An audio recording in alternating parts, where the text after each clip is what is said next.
Remember, please hit like and subscribe for me. Thank you so much. Okay, let's go. Hi, everyone. Today's Tuesday, March the 3rd, and this is the Moneyball Morning Report. Charts by TrendSpider, Gamma Flows by Menther Q. Let's first start with the numbers for the E-mini S&P. We have the call wall moved down to 69.50. The put wall has moved down. It is now 6,600. Value area high, 69.17. Value area low, 68.55. We just had a 600 lot short flash through. Sell order, very interesting. Waiting there. A little bizarre. I think that's a support floor, but I don't know. Could be something later. Might have been longs that liquidated very quickly. This is right. I mean, the Europe has opened just a little bit ago. This 4 a.m. candlestick, usually pretty important. But let's get into the ranges. What we are seeing is continued downward flow. A lot of people buying into the close yesterday. I did not get it, but as you can see, 30-minute formation collapsed after about maybe an hour and a half. We had the failed retest opening a short at 68.71 using our framework of a dip below and then the failure to recapture the first 30-minute formation. This is yesterday's, this is yesterday's 30-minute formation at 68.41. We did see some unusual price action events happening right at that line in the midnight hour. A lot of volume coming in. Of course, that's Asia, and the selling has just been fairly relentless. The bounces, 6,800 to 6,840, would be what we consider, but the selling is very fierce. Notice, you see how the Stochastic RSI is pegged on the bottom here? When it does that, this is very trending. So you really do not want to put longs in that kind of place. You really don't. RSI dribbles downward. It's sitting fairly low, but it could get a lot lower, to be fair. And so we can see trend and momentum taking us to the edges. Let's see. If we took the range, notice this is value area high-low. If we took that box, which I have here, and replicated it downward, we can see that we've got price action that gives us 67.50 and then 67.36. The Fibonacci gives us 67.24 as the next edge. And so we want to watch this. We want to watch this pretty significantly. Nothing telling us to buy. All the bounces are sell zones, right? We have downward trend. We have steep momentum. All the bounces are sells into lower edges. All right, let's take a look at the NQ.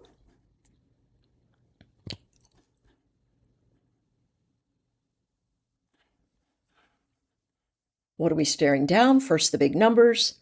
The call wall, 25,200. The put wall, 24,000. That's also moved down.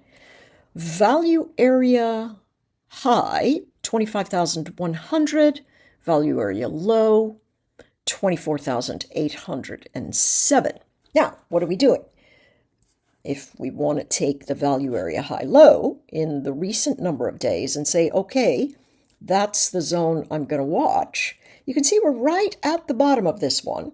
So traders could easily fight to recapture the long end at this 24,477. You want to be careful. It needs to give us structure, and that structure looks like I got to stop making lower lows. I have to break a near-term high, and then I have to pull back and make a higher low. And that's what we're staring down. I see a lot of negative pressure So I certainly would not catch a falling knife, but that is what they might do if they are trying this edge. Let's take a look at how tight that 30-minute opening candlestick formation is.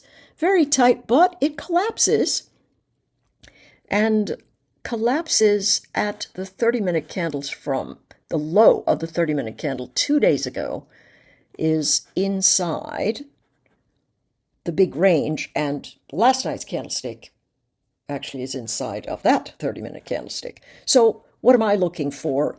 I really want to see if the traders can get above 24,600. That is the opening range candlestick from yesterday. This zone, really, at 3:30, it's about the same time as yesterday, right? Here we are, 4 o'clock or thereabouts. We're closing in on 5, and this is 3:30. So they're within an hour and a half of each other. We'll see if they try to bounce off of the zone. I would not be surprised if they do. You want to catch a falling knife there? You can. Just be very careful and, give yourself 10 points of risk. Any more than that, you really want to get out because it could flush fairly dramatically.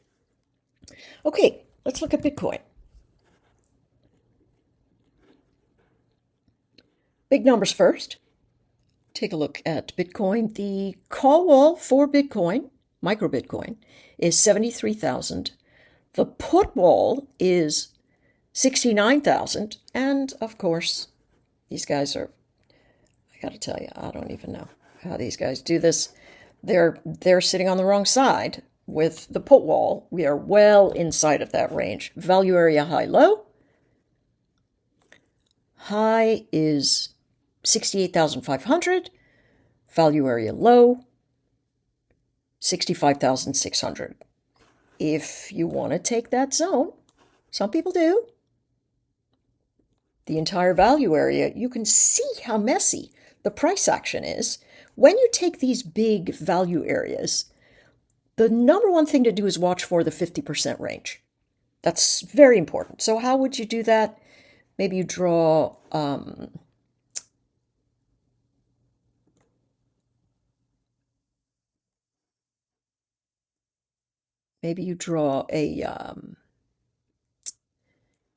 trend line event that gives you that halfway point, but that's very important if you're using the value area high low and you're looking for big plays and big ranges. This thing is very range bound, right? As I mentioned, I got out of this short 2 weeks ago, it feels like.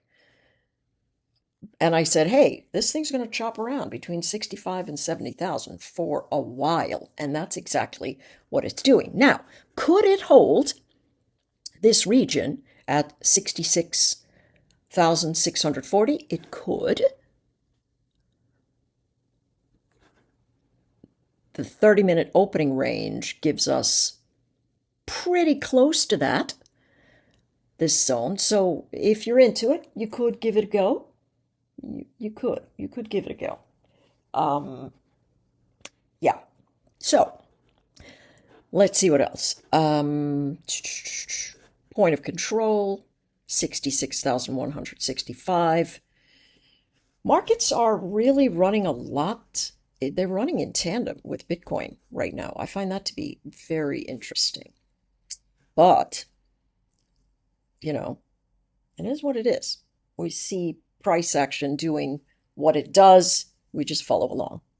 Right now, this is in a great big mosh pit, but if you're using value area low and value area high, particularly because we've got so many days associated with that, you could have yourself a pretty nice setup for the trade. All right, let's take a look at oil. So oil has breached, and the oil is running inverse to the market. Now, many years ago, this is what we would see. We would see if oil moved up, the markets would move down because there was a very strong relationship because of the inputs of energy. That relationship has broken down over the years, but now it seems to be heading right there. So oil up, markets down, and we do know this is geopolitical. Now, let's remove all of these rectangles. And let's take a look. See this bimodal distribution? It's here, lots of volume, and here, it's building volume, a new area that simply disregards this center spot. So that seems pretty interesting to me. And if we clone the actual value area, let's see how this one works. Clone it up once, and then clone it up twice. Okay, so what does that give us? Our halfway, what do we have here? Yeah, that is a strong gamma line, but it's not one we want to look for. Let's go with the numbers. The call wall, 77.50. No, that's the max. That's the max move that they're expecting today, 77.50.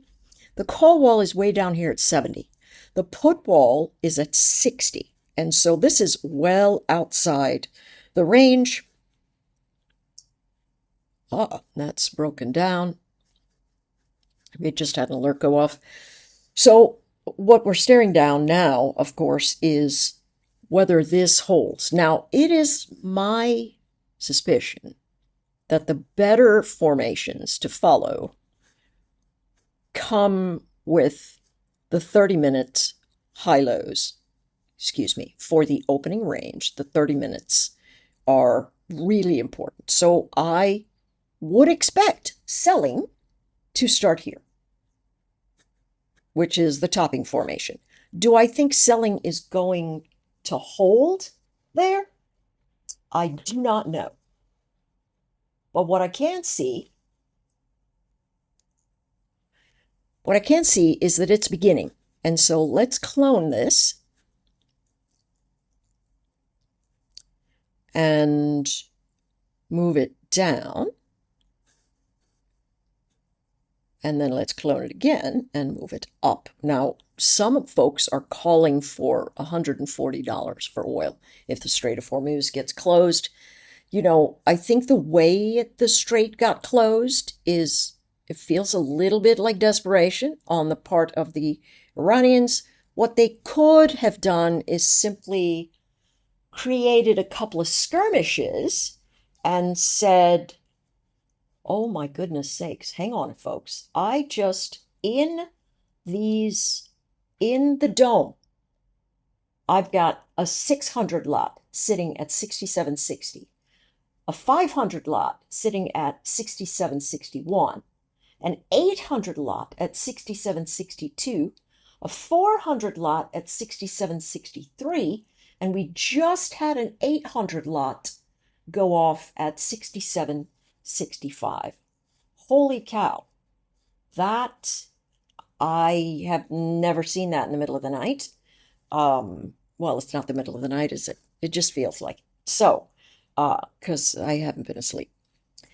That being said, a lot of price action early in the day, people trying to put a line in the sand, and looks like we're going to move downward in this rotation, but this is a sort of place where you might see price action reverse pretty sharply if it does bottom. And that's excuse me. I feel like I swallowed a gnat. So the big fat round number of 67.50, probably where we're headed.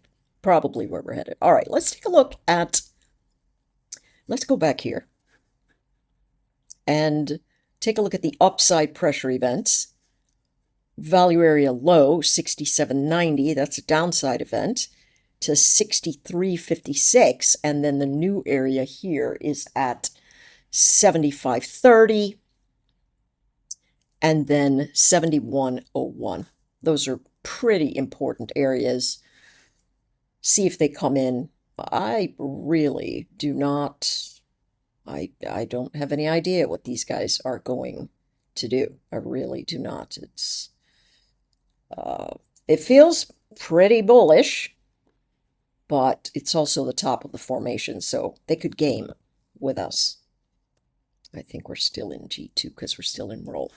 Okay, so big bounce off of 52.50 in gold. So let's get the big numbers in.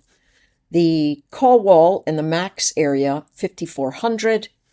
The put wall, wow, 4,700.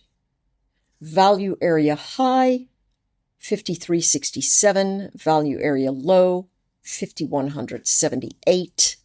Big support zone, 52.50. We just bounced off of that at the 4 a.m. open. What is trend, however? Right, we've got negative trend. So what do we expect? Well, here's the thought. The value area from, the opening 30-minute formation for gold for yesterday should provide the first region of frontline support. That's 5,320. After that, we get to walk through this morning's 30-minute high-low, and that looks like 5,330 to 5,360. The trend feels still very bearish. My thought is that bounces should be sell zones in the near term here. Deep dips, of course, are going to be buys, but the rotation appears to be some sort of, I don't know, maybe it's a flag. It could run all the way up there into the 30-minute opening range high.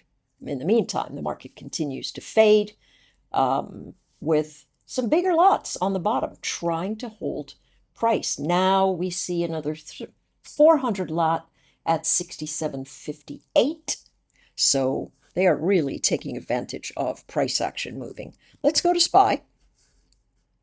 Remarket SPY is way down here at 679, and the low of the prior day is 677.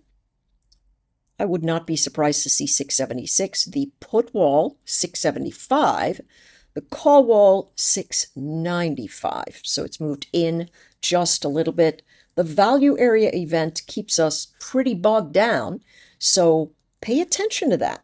If it breaks out of that range, watch for it to extend into the resistance area at 689. If value area low comes into play, that's all the way up at 680. So definitely want to watch out for that. Dip action, really fairly strong. The traders are selling every bounce at this juncture. All right. I know, a little long-winded today. Just wanted to get some stuff out there. And I'll see you all on the streams. Be careful. Watch your size.